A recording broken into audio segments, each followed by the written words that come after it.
Hi guys, good evening and welcome back to another session with Star for SAMPURN. Alright, so if you've noticed, ever since we started entries, I've been saying, well, already starting what this is the beginning of the end, this is the beginning of the end, because actually it is. So far from the very first class you had on candlesticks, to the class you had on support and resistance, to the class you had on market structure, demand and supply, imbalance, liquidity, the PDRs, this, that, everything sums up at entries, right? So far we've started the entries class. We've done the type A and type B type of entries. And I also mentioned that we have reclaim blocks as entries as well, right? And then I also mentioned when you would need structural liquidity for reclaim blocks and when you wouldn't need structural liquidity for reclaim blocks. Sorry. So in today's class, I'm going to go through everything again. But the major thing we're doing today is putting everything together. Everything you've learned from the onset up to these entries now, putting everything together. That's what we're going to be doing today, right? But then before I move to what we're supposed to do today, I want us to just do a quick recap on what we've done so far, right? I want us to do a quick recap on what we've done so far. So we're going to do, let me go to a random pair. This is USD Let me just clear my chart. All right. Now, if you guys remember, our first important topic when it comes to the advanced side of this particular SAMPURN outline was market structure, right? And in market structure, we talked about the three types of trend, where we said that we have three trends, which is what the uptrend, the one that looks like it's going up like this, made up of what series of higher highs and higher lows. And we talked about what the downtrend, the one that looks like it's going down, made up of what series of lower highs and lower lows, just like this. And if you guys remember, we also established the fact that the highs in an uptrend are called what? Targeted highs. Targeted highs. Target means that they will be killed and replaced, meaning that price will always put in a new high in an uptrend, right? So you're anticipating that for an uptrend to continue, price must keep on creating what? Higher highs that are higher than the previous highs, and what? Lows that are higher than the previous lows. If you can see, this low now is higher than what? This low. This low is what? Higher than this low. This low is what? Higher than this low, and this last one is higher than this low. But for the downtrend, we're having what? The lows are the targeted ones. So it's just like the opposite. For the uptrend, highs are targeted. For downtrend, lows are targeted. You're anticipating that for a downtrend to continue, price has to what? Keep creating a series of what? Lower lows, meaning lows that are what? Lower than the previous lows. You can see that this particular low now is what? Lower than this one. Here you have a low here that is lower than what? The previous low. Here you have a low that is what? Lower than the previous low. This is how a downtrend is created. When price keeps creating what? Lows that are lower than the previous lows. And in an uptrend, price must keep creating what? Highs that are higher than what? The previous highs. So since if you notice the highs as well in a downtrend, you can see that the highs are what? Lower than the previous highs. This high is higher than what? This one. So meaning that high 2 is lower than high 1. High 3 is lower than high 2. High 4 is lower than what? High 3, just like this, right? And then we talked about the third type of market structure, which we call the ranging or consolidation market structure, which we established that just like price moving what? In series of equal highs and equal lows, relatively equal highs, relatively equal lows. Price creating what? Series of equal highs and equal lows. So uptrend, higher highs, higher lows. Downtrend, lower highs, lower lows. The third type, which is the ranging or the consolidation market structure, equal highs and equal lows. And then we also did demand and supply zones, where we talked about the two types of demand and supply zones that we have, where I mentioned that we have what? Something called a range created demand zone, where price is probably consolidating. Remember that we talked about consolidation market structure, right? So let's say price is consolidating just like this and then breaks out to the upside. It definitely was, it has created a demand zone that broke out from a range called what? A range created demand zone, right? And also, like you have in an uptrend, when price is moving in an uptrend, creating a series of what? Lower highs and lower lows. The moment price breaks out now to put in a new high, it leaves what? Another demand zone at this area.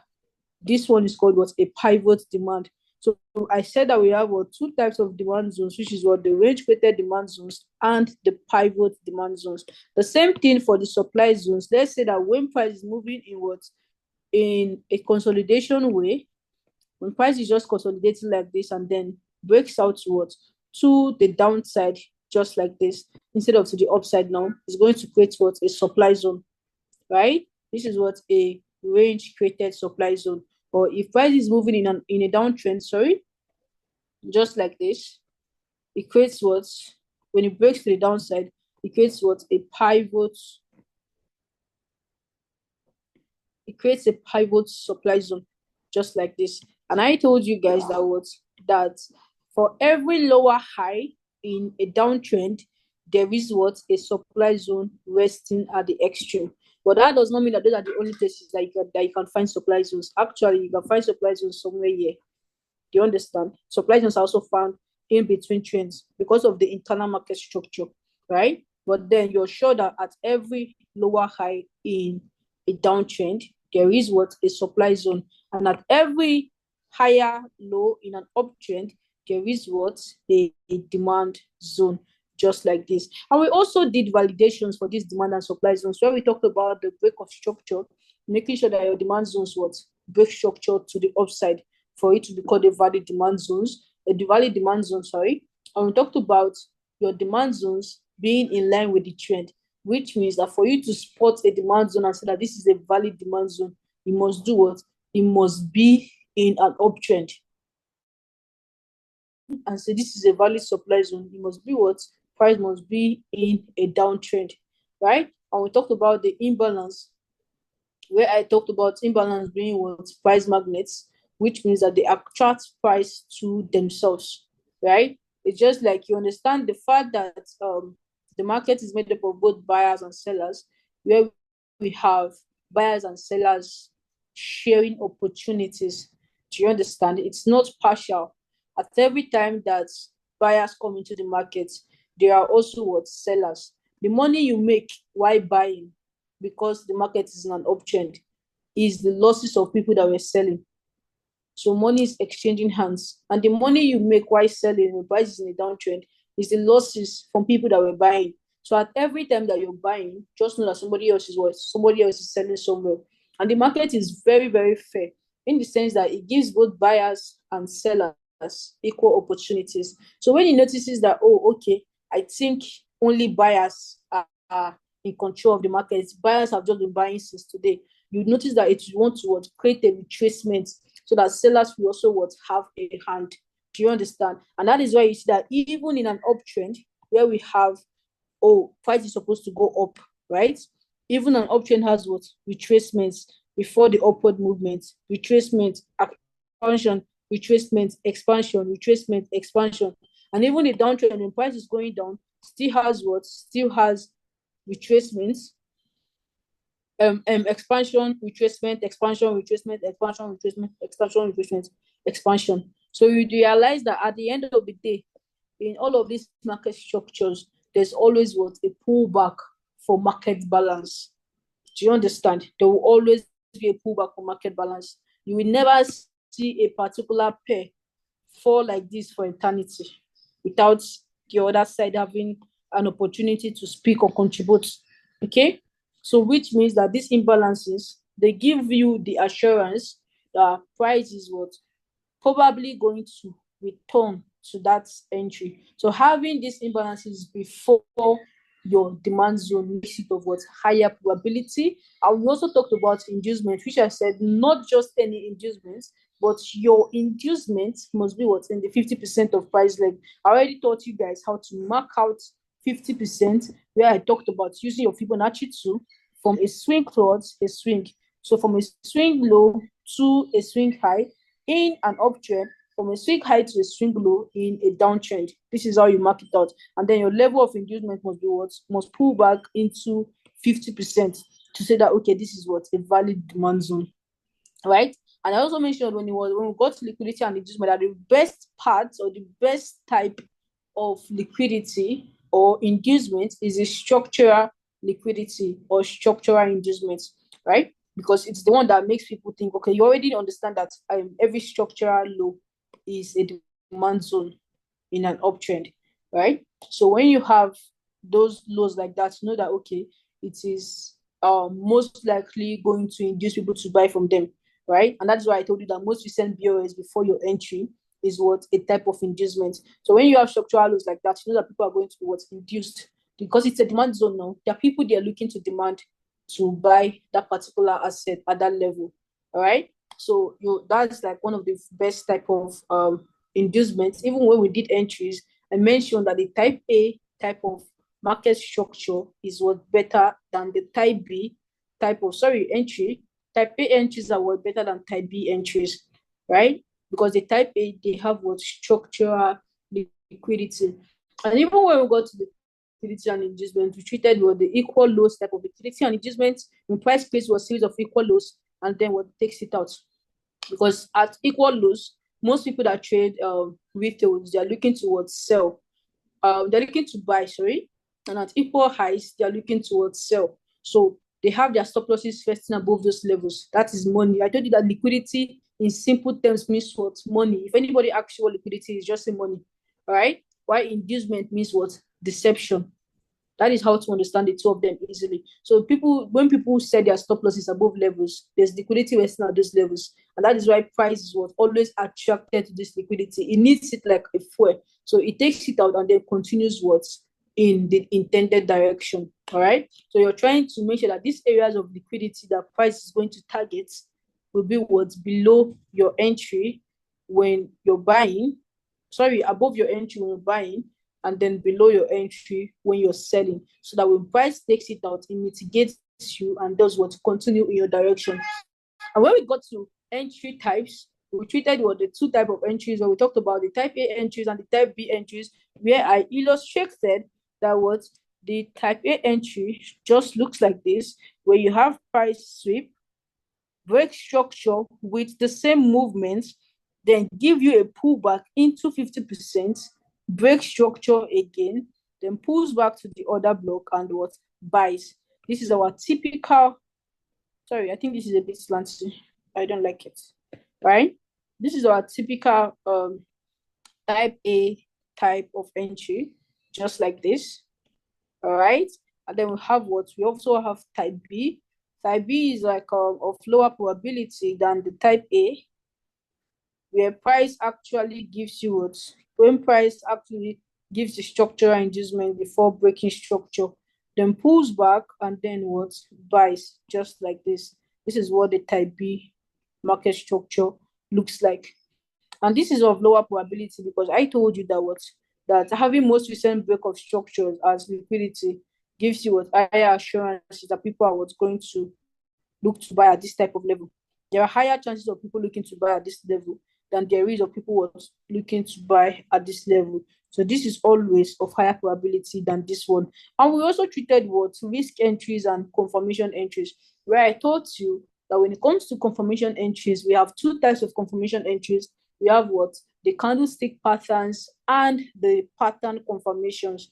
For the candlestick confirmations, we have the pin bar, the hammer, we have the bullish and the bearish engulfings, and we also have what the dodgy reversal candlesticks. If you remember the class we had on candlesticks, we treated silver candlesticks, but I emphasized on the power and the powerful and the important candlesticks. You know, I told you guys that when it comes to important, the engulfing candlesticks are very, very important. You see, for demand and supply zones, I told you how to mark out demand and supply zones, right? Where I talked about that if you have to map out a demand zone, You're mapping out from what? From the engulfing level. Let's say now there's a demand at this level that I want to mark out. What do I do? Let me expand this for people watching. All right, there's a demand zone at this level now that I want to map out. What do? I map out from the top of the small candlestick, then to the low of the lowest candlestick, whether it's the bullish or the bearish candlestick, the lowest one down there, the top of the smallest one to the low of this one, just like this, and then I extend. This is how to map off the demand level, right? So you notice something like this now, mapping out the demand level like this now, you're mapping out using what? The bullish engulfing candlesticks. They are the most recognized type of what? Demand levels, candlesticks for demand levels. And if you're going to map out what a supply level like this now, you're going to still what? Use the bearish engulfing what? Candlestick. Let's say this is a supply level now at this point. What do? You're going to map out from this now. You can, depending on how big it is, if it's a very big, don't worry, I think with subsequent classes, maybe not one, the weekly sessions I'm going to be having after this SAMPURN curriculum, I'll try to be chipping most of these things in so that it is as you're practicing or as you're executing already that these things start coming in, especially the TPO, right? I don't think I would want to include it now until you guys are already executing properly. Okay, but then let's look at something like this now. If I'm to map out the demand zone like this, you can map out from the week if you think this is not too big for you, right? Forget about this thing that happened here. So something like this now can be a way to map it out. If you still want to remove the wick and just use like the candlestick body, this is also another good way to map out what your demand zone. Just like this, just like this. But you see that what the emphasis is on what? The bearish engulfing candlestick. So I told you that the engulfing candlesticks are very important candlesticks because these are one of the things that they can be used for, marking out what our demand and supply levels. And at the same time, they are also what part of our confirmation candlesticks because I established when we were doing candlesticks, I told you that when price creates what bullish engulfing candlesticks, what do you see? You see what higher prices. Like you can see here now, this bullish engulfing candlestick was created, right? And you can see price was moving to the upside. When this bullish engulfing candlestick was created, you can see what we experienced was higher prices. Bullish, okay, this is not a bullish engulfing, but then this is a bullish engulfing. You can see what higher prices. So seeing this bullish engulfing candlesticks, you can see here now we had what this bullish engulfing and we experienced what higher prices. So seeing these bullish engulfing candlesticks before your entry, sorry, on your entry when price mitigates your entry, it's a confirmation candlestick that price is what's ready to continue bullish. It's a good confirmation candlestick. All right. And when you see bearish engulfing candlesticks on your supply zones, they also was good confirmations that price is what ready to continue bearish. Like if you look at this point now, we had what this bearish engulfing and you see what price was lower price. Most of the times that you see bearish engulfings on charts or bullish engulfings on charts, price is what experiencing downside movements for bearish engulfings and upside movements for what bullish engulfings. All right. So these are what one type of what our candlestick confirmation, the bearish engulfings and the bullish engulfings. The other one is what? The doji candlestick. I told you that when it comes to candlesticks, the doji candlesticks are the most powerful. Engulfings are the most important, yes, but doji candlesticks are what the most powerful. They just look like you see how we have change of character in market structure. The doji candlesticks are like the change of character of candlesticks. They reverse structure. So you can have price creating bearish candlesticks and then the doji just shows up and price starts what becoming bullish, or price is coming bullish and the doji shows up and price becomes what bearish. So when you have like a demand zone like this now and price is retracing to your demand zone, you know this retracement now is going to be a bearish type of retracement. Price coming to your entry like this is going to be like in a bearish way. So something like this occurs now. Is creating series of what bearish candlesticks. Okay, now when price gets to your entry and gives you what a doji candlestick, it's showing you now what there's now what a bullish reversal, or you're anticipating what a bullish reversal. So having a doji candlestick on your entry is showing you what a reversal, which is a good candlestick what confirmation type. And then the next one that we talked about, I think the doji the engulfings. Oh, that candlestick pattern that I talked about. That okay, the hammer and the pin bar. You already understand how beautiful the hammer is. The hammer is just made up of what series of rejection, like a proper rejection candlestick is the hammer. When you talk rejection, you talk about what hammer. So you can, if you have a demand zone like this, and then price comes to your demand zone, just like this, creating what the hammer. You can see, in fact, no need of looking too far. This is what an example of a hammer candlestick. All right, this here is an example of the hammer candlestick. You can see the way this candlestick mitigated this entry, and then price what created this hammer. This hammer shows you what a clear rejection that this place people are buying. They are what buy orders to the upside. You understand? So it's like a bullish candlestick, a proper bullish candlestick. You can see when you see something like this on your entry now, you know that okay, this is what a good zone to buy from. There is what buy volume on this zone. Price mitigates and what continues to the upside. This is a proper bullish confirmation candlestick, right? Why for the pin bar is for the downtrend. It's just like the opposite of what the hammer candlestick. It's just like a rejection candlestick. When price mitigates your entry and then you see the pin bar candlestick, it's just giving you this, okay, price is what, like if you look at something like this now, let's say we had what a supply zone at this level. All right, we had a supply zone at this level. You can see what, you can see this mitigation to this zone, this particular mitigation to this zone. You can see the rejection. This is a very good example of what, this is an example of the pin bar. You can see the rejection down to the downside. It gives you the confirmation that okay, sellers are on this zone, people are selling on this zone. All right, so that's our candlestick pattern for confirming a zone, right? The hammer, the pin bar, the bullish, the bearish engulfings, the what doji candlesticks. If you're not still clear on how to recognize these candlesticks, although I think I gave examples, I gave assignments when we did candlesticks and asked you guys to identify these things then, right? You can see how important they turn out now at the end of the day. All of these come together when it comes to putting these things together. You're definitely going to need every knowledge that you've acquired so far. And then when it comes to the pattern confirmation, I told you that the pattern confirmation is just like the one that you've done before, which is what the normal confirmation candlesticks. All right, price comes to your entry, and then you look out for the same thing, just like price comes to your entry, and then the pullback is going to look like this series of what lower highs and lower lows, and then you anticipate that price takes out this lower high, just like this, and then gives you what our normal model, whether type A or type B, or even reclaim opportunities, right? And then I also mentioned that not just the type A and type B that we have, that's the type A and type B type candlestick types. I also mentioned that entry types. Also mentioned that we can use what reclaim blocks for entries. Reclaim blocks are even high probability entry models because they are what the oldest or eldest brothers when it comes to what the hierarchy of PD arrays. All right. Now, I talked about reclaim blocks. I said that if a reclaim block is being created by an invalid order block, just like this, let's say another block that does not meet your criteria is what is creating this reclaim block, meaning that another block like this is being filled. What do you need to do? You need to anticipate a form of liquidity before your reclaim block, before you buy from it, just like this. There needs to be a form of inducement. You see this inducement level, all right?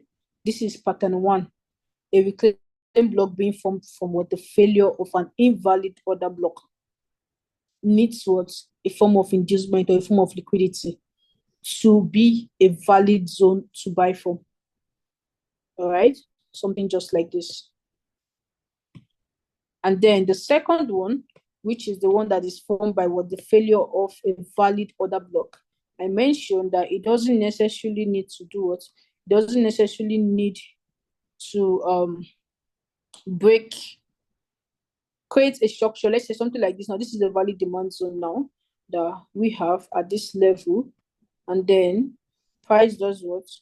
Price takes out this demand zone I mentioned that something like this now, if price rejects, you can what? You can buy from this level. All right. You can buy from this level now. You see the difference between these two, they are both reclaim blocks, but the difference between this one and this one is that this was created by what? The failure of a valid order block. Right? This one was created by what? The failure of an invalid order block. So this one you need to wait for what? A form of liquidity, a form of inducement. But this one, right, you can what? Straight up buy from the reclamation. All right. So what else again? So for today, I want us to take putting it all together and then targets. All right. So let's look at I think there was a pair I was marking out. That's EURCAD. Before then, there's a trade I'm currently on. I don't even think it has moved anywhere. It should be EURAUD. I want to show you guys an example, sorry, of the pattern confirmation that I was talking about. And this is okay. This is a trade I'm currently on, just triggered. But then, if you look at what I was talking about at this point now this is a demand zone at this level. All right. And if I should map out from this level to this level, which is the first swing low to the second to the swing high, that's point here to point here. All right. You're going to notice that the form of inducement actually pulled back into 50%. Here you have what? A structural type of inducement at this point. Actually put back into 50%. And then price came, mitigated the demand zone. You can see here the price created what? This low, mitigated what? After creating the low, what happens? It created this lower high and then what? The next lower low. And I told you when it comes to pattern confirmation, what do? You anticipate that price takes out this high and then does what? You can see that price came, created this low, then this high, then something just like this. All right. So using this area now, this level what as my inducement, more like equal lows at this point. This is what my level of confirmation. This is the sweep. All right. So this is where I'm looking towards take my confirmation entry on this demand zone. This would have been a valid demand zone to take a buy from, right? But then the fact that there is what a clear inducement below it and there's no proper sweep before this demand zone, all right, it wouldn't have been good enough for me to take what a risk entry on. Instead, the confirmation looks what way better. All right. So back to EURCAD, which we'll be using today for our putting it all together. Now, the first thing when it comes to putting it all together is the structure. That is why I tried to run through everything we've done so far before I start, right? The most important thing is your market structure. Very important because I told you that when you're able to get yourself on the right side of the market, you've solved what, like 60% of your technical analysis problems. When you're buying, when the market is buying, or when you're selling, when the market is selling, right? You've saved yourself like 60% of stress when it comes to what technical analysis. So the first thing you want to do is to what is to get your structure right. All right. So the first thing is get your structure right, which is like going towards probably the 4 hours time frame, which is my most recommended time frame when it comes to day trading. You go to the 4 hours time frame, you mark out from your swing high to your swing low, from your swing high to your swing low to determine okay if price is what in an uptrend or if price is currently what's in a downtrend or if price is what's currently ranging. But you have to be able to establish that okay, price is buying or selling that day. So to establish your directional bias, you need to what interpret structure, higher time frame, 4 hours time frame. You go to the 4 hours time frame first, you mark out oh buy, sell, like something like this. Now, this is the 4 hours time frame on EURCAD.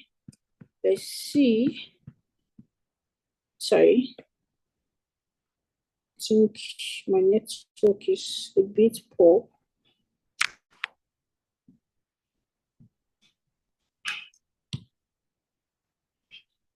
Material.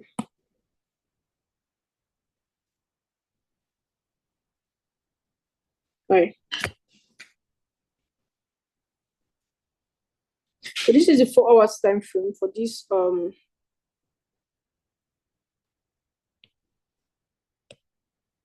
for EURCAD, all right?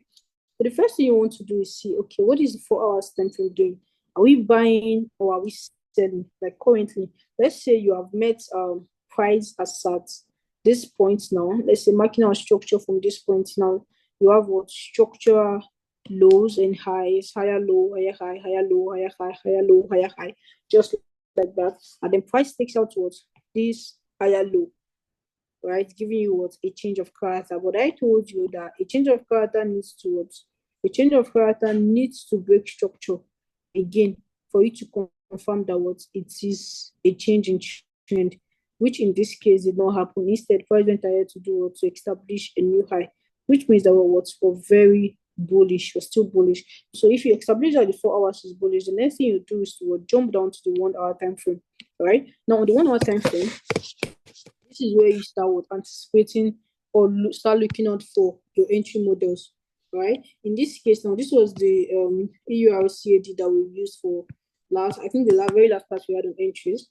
This was a trade that I analyzed was doing that last. I think I showed you guys the result from Nelson as well, right? This was for one of the trades that he took. If you look at something like this now, when you come to the chart, you're like, okay, at this point now we have a low, we have a high, we have a low. Look at what happened internally. We had price take out this low to put in what? A sweep. We had price sweep this low. And after that sweep, what happened? After the sweep, price went ahead to do what? Put in a new high straight up. And if you take your Fibonacci 2 from the low to the high, you would realize that there was a pullback.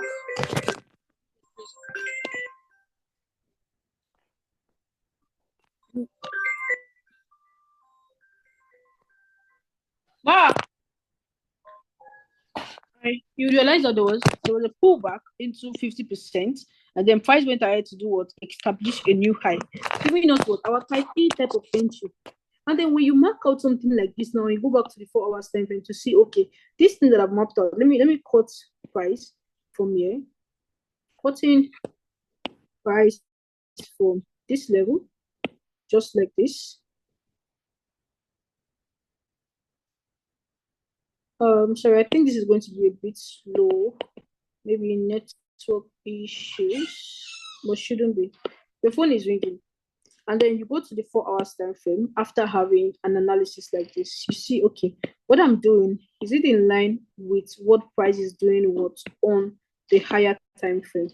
If you look at this is what you mapped out on the 1 hour time frame. And so I mentioned that what you go to the 4 hours time frame to see if what you're doing is, sorry, I want to take out my drawings. Let me go back to the 1 hour first before I continue. All right.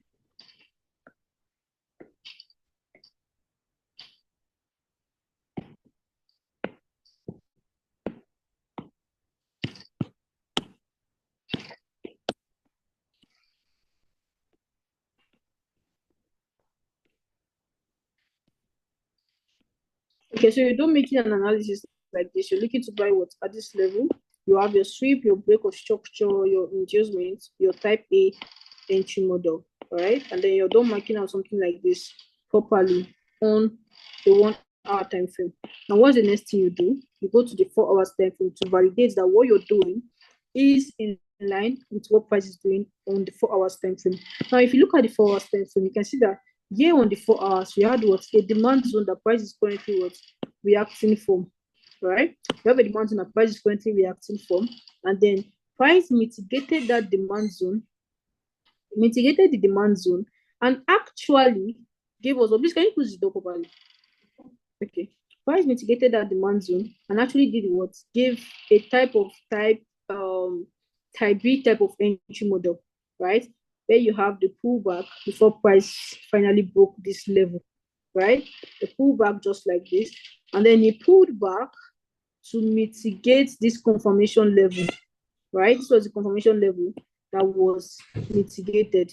So you had price do what? Come, create a low, then does what? Mitigate this confirmation level. So let's say now that, okay, you were able to catch the confirmation, that's the pattern confirmation on this trade, it would be what? On something just like this. right? You should be able to catch what the confirmation on this particular setup. But then for people that would have not been able to catch it or would have been skeptical about it, what happened? Price gave what? Another re-entry. That's the beautiful things. Most of it, and I told you that most of the types of currencies, we're definitely going to see what pattern confirmations. That's why sometimes you can be on a trade and then you have price do what? Price mitigate the trade and then pulls back into the trade to give what a confirmation before continuation. That happens as well. All right. Now, for something like this, now you can see that this confirmation level now, what happens? Price sweeps this low to mitigate that confirmation. But then after that sweep, what do we have? We experience a surge to the upside and then a pullback here this year. You realize that what is happening on the 1 hour time frame is very in line with what is happening on the 4 hours time frame. Price is actually what's very bullish on the 4 hours time frame. And then you go back to the 1 hour time frame and you click on what you've already input your buy and your sell to, just like this. The next thing you do is to properly execute. There's nothing holding you back. This is in line with your what with your 4 hours time frame. You have what your proper inducement. This is the structure on the 1 hour time frame is also proper. Your type A entry model targets met. You have validated your demand zone with your 6 validations. That's your BOS, your trend alignment, your imbalance, your structural liquidity, your premium and discount, and then your sweep of market structure. Everything makes. The next thing you do is ask yourself now, where is this setup coming from? Now, in this case, you can see that what this setup is not coming from any supply zone. This is what still very bullish. After all, price is what's going to be targeting to take out this previous high. This is a higher high. This is the previous higher high that we have. Highs that you're anticipating that price takes out. All right, it's very different from when you have a demand zone like this at this level, and then price is what's trying to sell from a supply zone. Let's say you have a supply zone just like this. Let's say you have a supply zone just like this. That price does something like this to mitigate. Now, before the mitigation, it might have what created like a type A kind of entry. Let me see if this was illustrated properly. Let me pull this back a bit. Okay, let's say we have something just like this now. Price creates what?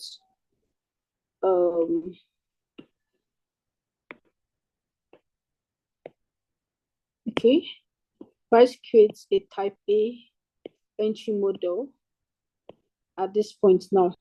All right, now for something like this now, you wouldn't be looking to buy at this level if this mitigation is from what a supply zone, because most likely you now understand that something like this now, price is what reacting from a supply zone, which means that for now what price is what bearish. Do you understand? So looking for these entry models in opposite market trends can make them what invalidated. So when you're trying to validate it or putting everything together, you have to still pay attention to the trend. Where is price coming from? All right, where is price coming from is a very important question that you ask yourself anytime you make an analysis. All right, for this one, you can see what price is what's coming from a demand zone. Price is what bullish. Where is price going to as well? Price is what going to be targeting the previous higher high. This is a bullish trend. And then playing market structure, we're going to see that price came with let me increase this to 10x. Price came with speed, took out the structural level. It kind of created like a relative equal low, was ranging, engineering liquidity, and then finally did what swept that level, mitigated. Now on mitigation, I want you to notice the type of candlestick that was formed on mitigation. Can you recognize our hammer candlestick pattern? That was what our rejection candlestick on this level. Price came, mitigated the entry with what the hammer confirmation candlestick, and then what continued to the upside, putting what a new high. All right, price came, took out that point, took out this internal high, and then finally, I think at the end of the day, price has what been able to successfully take out the previous higher high. Remember, where is price coming from, and where is price going to? All right. So you can see your hammer candlestick pattern at this level. and then finally price has what taking out this previous high. This particular pair is still bullish. And as price is still proceeding, as price pulls back into the discount, you can still look out for more continuation patterns to continue the uptrend until this finally gives you a change of character where it takes out the previous higher low for you to know that okay, this is now unconfirmed bearish. And if it gives you an extra confirmation, you now know that this is now a bearish market trend. So this is how you put this thing together. First of all, your market structure marked out on the 4 hours. On the 1 hour, you try to recognize your entry models, and then you go back to the 4 hours to validate it. Where is price coming from? Where is price going to? Even if you look at this, I think these ones are in the retracements. These ones are in the retracement phase, I think. Let me see. Okay, yeah, for something just like this now, we had price coming in an uptrend. This is an example of the reclaim blocks. All right. But then if you look at this now, this particular reclaim block was formed by what? It was formed by an order block that was more like the inducement here did not pull back into 50%. If I should map out from this to this low, it wasn't a proper pullback into 50%, right? So you can see that price came and swept off that order block. And I told you that when you're trading other blocks like this that look like they were formed by, reclaim blocks like this that look like they were formed by invalid order blocks, you need to see a form of inducement before price mitigates. In this case, now you can see this level. This is the proper inducement level now for this zone. And you can see that price swept it, mitigated, and sold. It's part of the pattern I taught you when I said reclaim blocks being formed by invalid order blocks. That's an example. And if you look at what I have here, when price was coming, that was the retracement leg of this particular pair, or that's the EURCAD on 1 hour. Here you had price coming in an uptrend series of higher lows and higher highs, higher lows and higher highs. And then what happens? Price took out a previous higher low at this point. This was a higher low that price swept, right, at this level. Now I'm taking out that higher low and then going ahead to do to create another break of structure after the higher low was swept. Gives you a confirmation that price is now bearish, and also coming back again to do another break of structure tells you that price is now bearish. So something like this now, if you look at mapping out from year to year now, you have this particular inducement level pull back into 50% of this leg. You have your sweep, you have your pullback, and then you have your type A typical type of entry. All right, this is like a type A type of entry. And even for those of you that wouldn't have considered this as a pullback, although it is a pullback though, like for teaching's sake, this is actually a valid pullback here. All right, I told you that pullbacks can be formed by 3 proper candlesticks. This is not insignificant. This is a valid pullback. But even if you're not considering that level as a pullback and you decide to mark this whole point as let's say this is the point you want to consider as your change of character, right? You still notice that even mapping out from this level to this swing level, that's this low here now, we have we still have the inducement level pull back into 50%. So whether you like it or not, this is our typical type A entry model. And then what happens? You set your analysis. You go to the 4 hours time frame to ensure that this thing that you're trying to sell is in 4 hours premium. Remember that if you're trying to buy, you're ensuring that it's in 4 hours discount. But if you're trying to sell, you're ensuring that it's in 4 hours premium. So this way you're doing from down to up. All right, 1 hour to 4 hours instead of 4 hours to 1 hour. Because you realize that the 4 hours leg, before you see too many demand zones like this, will take a lot of time. Like, in a month, you can have only like 2 valid, maybe more than 2 demand zones can be created. Or you can have like only 2 valid demand zones created on 4 hours. but you have multiple things going on the 1 hour. So that's why I talked about what using the 1 hour to map out these entry models and then validating them out on the 4 hours time frame. When you have something as beautiful as this, what do? You set your entry and you what target a targeted low. Remember, I told you guys that the lows in the downtrend are what's targeted, the highs are what's protected. Although with subsequent classes as well, I'll try to chip this in when I talk about the targeting next demand zones. You can target next demand zones, you can target next supply zones, or in cases whereby price is not showing you a next valid demand zone or a next valid supply zone, then you cannot target what's the previous lows and the previous highs, because you understand that for an uptrend now to continue, price needs to put in a new high, meaning that the previous high will be taken out. So you can target that previous high because you have the assurance that price is what's going to put in another high. So in the process of price putting another high, that's your target on the previous high is going to be what hits. In the case of a downtrend, you understand that what the lows are targeted, meaning that price has to put in a new low to continue in a downtrend.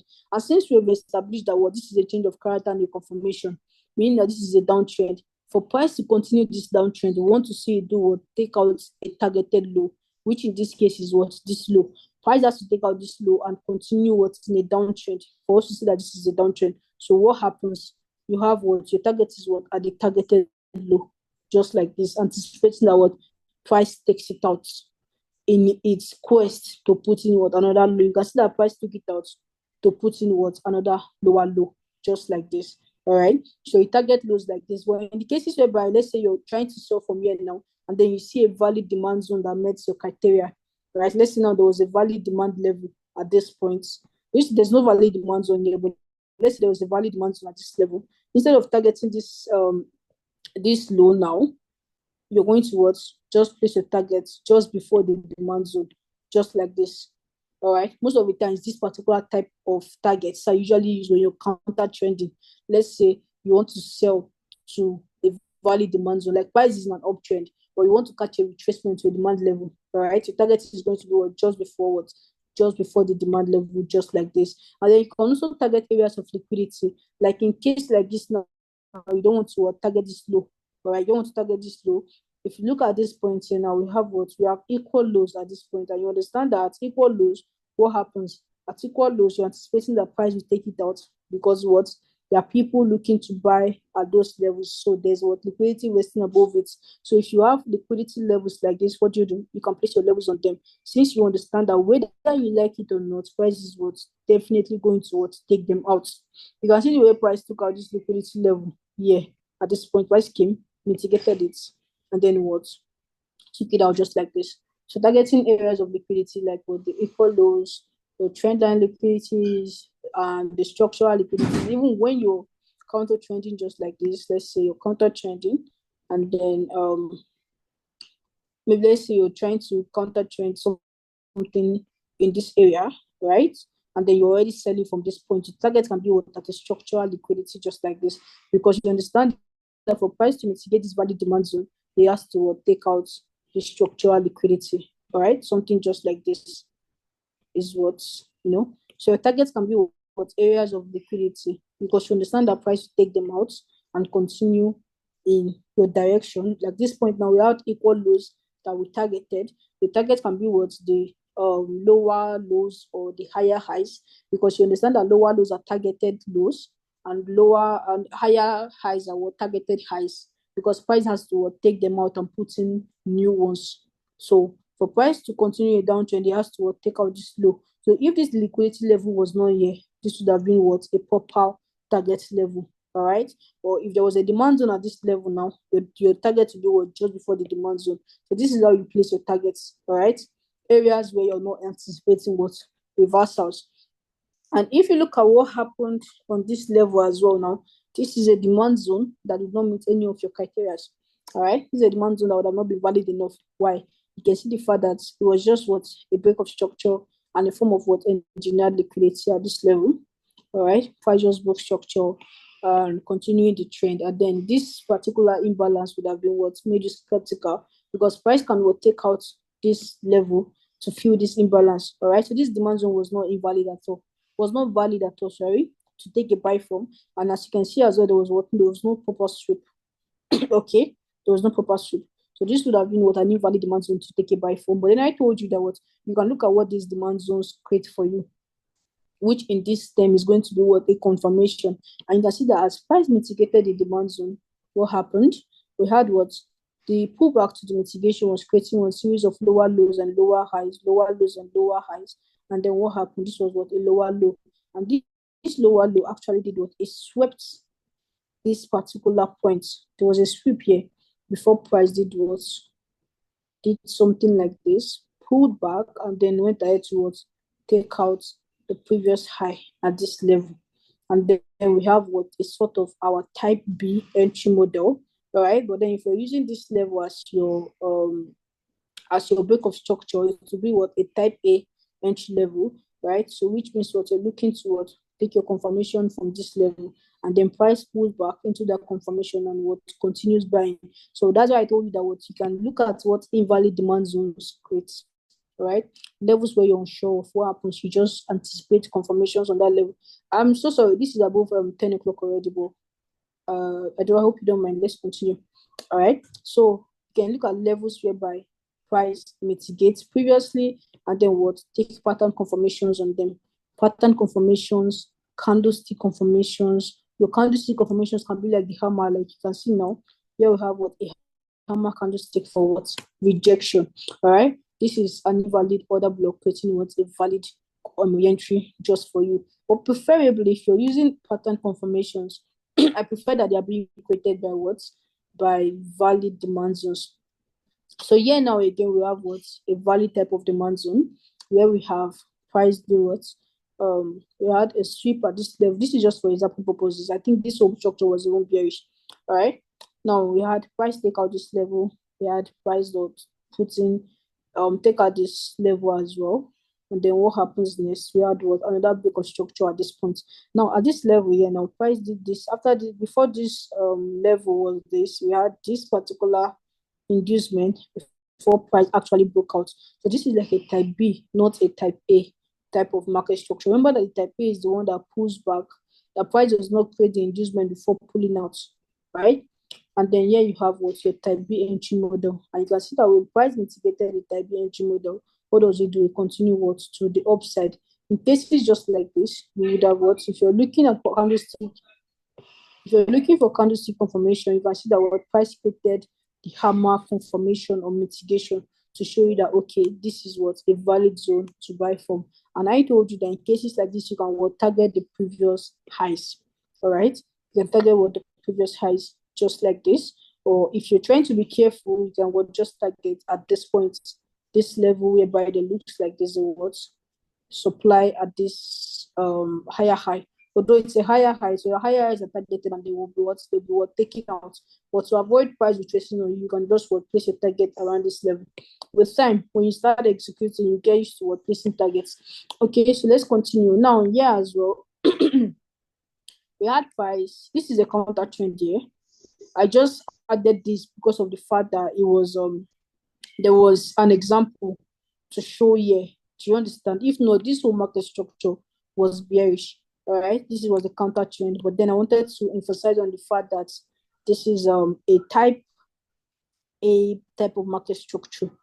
All right, now you can see at this level now we had what a sweep, whereby price went ahead to do what break structure, pull back to create what this particular structural low and then structural high, and then you can see what I came back to mitigate the entry and continue. For those of you, as time goes on, you're going to get used to trading this both in line with the trend and even as counter trades, right? You're going to get used to this thing. So if you look at this now, this is the counter trend pullback to mitigate what this valid supply zone, just like this, all right? But then it's still what the same pattern every time.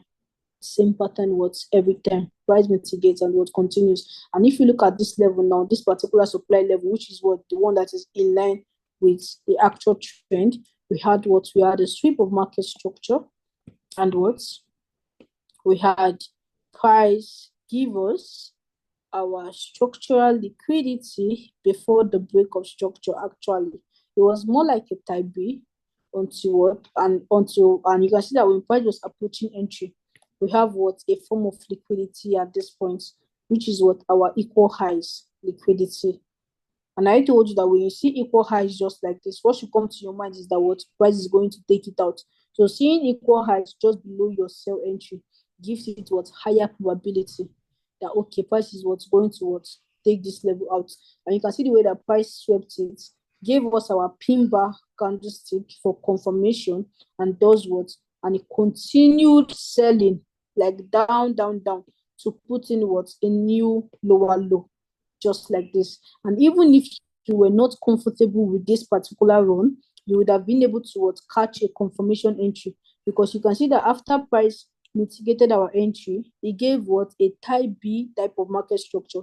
Look at what happened. This was the mitigation to entry, and then we had this type B movement before the break of structure, making this what a sweep of structure. The sweep of this equal highs was a sweep, all right, making this a valid zone to take what our pattern confirmation just before the type B, right? This was our proper pattern confirmation, just in case we're not using what the pin bar candlestick confirmation. So a zone like this where you are unsure, this is what a proper pattern confirmation on that zone to catch what the sell to the downside, right? Just like this to the downside. So even if you missed out on this initial move, you wouldn't have missed out on the confirmation. That is how beautiful these confirmations can be. They are actually beautiful. They can serve as the entries. All right, pattern confirmations, candlestick confirmations, and I think I still have something mapped out here now. If you look at this here now, for the mitigation, you can see that we have our hammer candlestick. All right, that's why I told you that when you finish analyzing and price mitigates your entry, if you're going to be using candlesticks, all right, when price mitigates the entry, you're looking out for either engulfings that close above your entry, or you're looking out for doji reversal candlesticks that close above your entry, or you're looking out for hammer or pin bar, depending on the trend, hammer for uptrends, pin bar for downtrends that close above your entries. In this case, now you can see this is the hammer that closes above entry, telling you that okay, there's buying pressure in the market. Something like this on your entry now gives you confirmation. You place your buy your market order, and what happens straight to take profit target. It will straight above it, just like this. Where is your target? Previous higher high. You can target internal highs as well. Most of you, as time goes on, you're going to switch your trading plan. Some of you will be targeting 1:5. Some of you will be targeting 1:3. Some of you will be targeting 1:7, whatever. But the most important thing now is to be able to start executing properly. Then you have something to form the trading plan with. All right. And then here you can see that there was a sweep. Price was in an uptrend at this level. We had a sweep. And then what happens? Price does this, then comes back to give us a structural liquidity, and then puts in a high. And then we map out this point as our type A entry model. And then what happens? Price mitigates and puts in a new high, just like this. So if you realize these models, they have a very good win rate. Honestly speaking, I'm telling you, they have a good win rate if you can just align them with what price is doing in the higher time frame. And even there's no need for forcing it. I told you now, this is just AURCAD. All right, this is just AURCAD. If I should, this were the pairs I looked out for last week. I looked out for my trading strategy last week. I think last 2 weeks. This was my last week trading list, and you can see that I have all the pairs when it comes to currencies on my trading list, and I think like 2 cryptocurrencies. So there are a lot of pairs to look out for this one. So there's no need even forcing on one pair at all. When you don't see something on AURCAD, you can go to GBP USD. Try to look out for this pattern. If you're patient enough to wait for this pattern to form in the right way, you'll see that you're going to be caught down on your trading losses, those avoidable losses, not forcing the sweeps, not forcing the inducements, allow the inducement to pull back into 50%. You find out that at the end of the day, you start taking quality trades. I told you guys, you saw my students at last, they usually drop their analysis before it plays out. That was the standard I set for them, although they're private, right? I usually make sure that they drop it before it plays out. And you realize that I'm even able to track their profitability. In a week like this now, you can have 5 good setups and then 4 of them plays out. It doesn't have to be 5 over 5. If you can do 4 over 5, 3 over 5, you find that at the end of the day, what you're profitable. All right. It can be that okay, in an entire week for the pairs you checked, you found only what 3 trading setups. If you're able to have what 2 quality ones out of the 3 of them, it's a good thing, right? So you need to, instead of looking for better quantity, like executing 10, 15 setups with 3 or 4 good setups, even 2 setups. For me, I'm telling you, there are times whereby in a week I trade only 2 times, you know. So long as those setups are what quality ones, you wait for them to form. There's no need for seeing anything. As a matter of fact, these things always, you will definitely, at least you cannot go 5 days without seeing a trading opportunity. And even if you don't, you can't go another 5 days without seeing. All right. So all you need is, as much as we're doing this technical aspect, you need to also control yourself to be able to follow on what we're doing properly without will I say negotiating. All right. Oh, this is almost pulled back into 50%. Or I know that Star said 50%, but this is almost 50%. Let me just execute. I'm looking for money. There's one Robinson guy that I'm always noticing on Telegram. There's no day that boy types without saying, I'm looking for money, I'm looking for money, set up, set up, set up, set up. You need to be patient enough to allow these things. Don't just allow your family problems blind your eye to what the chat is actually saying. All right. So just keep your mind open at all times. Now, what I would like you guys to do for me is to go back to your chat today. Now, from today onwards, you're allowed to start sending your setups with your buy and your sell to whatever, like all those things that send you to the red room. In regards to just this one, no, I don't mean disrespect to the admins and all of that. All right. Now, today you're allowed to start looking out for this point of interest, these entry models, and all of that. I want you to go back to any currency pair. These are most of the pairs for newbies, right? These are some of the currency pairs. Maybe after the class, you can just be posting and be copying. All right, these are some of the currency pairs. I know this XRP and Solana, the rest of them. The rest of them are currency pairs. You can add some of them to your watch list and then try to you can add some of them to your watch list and try to use them if you're practicing. So after this class, I want you guys to start looking out for this type A and type B entry models. All right, start recognizing them. Go to your charts, currency wise, start looking out for these things. From tomorrow's class, by God's grace, tomorrow is Wednesday, I'm going to be meeting by 9 p.m. We're going to start stacking at specific points. So we're going to move our attention, I think, for the next 2-3 classes to synthetics. All right, let's treat synthetics. So far we'll be doing cryptocurrencies and the forex currencies, for examples. All right, so we're going to start stacking at specific points on synthetics. So I may give it a break, maybe the class on Thursday. That's if we're going to be meeting every day until then. I hope it's not just overwhelming though, but I would like us to start stacking tomorrow. I'll just speak with the admins and then I'll get back. All right, but then our next topic is stacking at specific points. So please don't forget to go back to your charts to try to look at these things, try to put it all together, whether previous past action, whether you want forward testing. I'm a very big fan of forward testing, something that I know. Let me see it in real life analysis. You understand? Let me see it in like real time. As price is creating it, let me just see what happens. You don't have to execute. Just mark out and come back to see what happens to those levels that you trusted. All right, the money does not have to be on it yet until you think, okay, you have a win rate good enough to start putting money on all of these things. All right, so I need you guys to be as serious as you can be. Don't forget the reason why you came here in the first place. Don't forget to study. Don't forget to go through all of this. All right, and then please watch out for the announcement group. Series of announcements will be going on up and down these days because of the way that the classes are now a bit shaky. But if you have any question at any point, feel free to drop them on the question group. I know that there may be questions from this particular class, so you can drop them on the question subtopic, and then I'll try my best to go through all of them and drop your answers before midnight.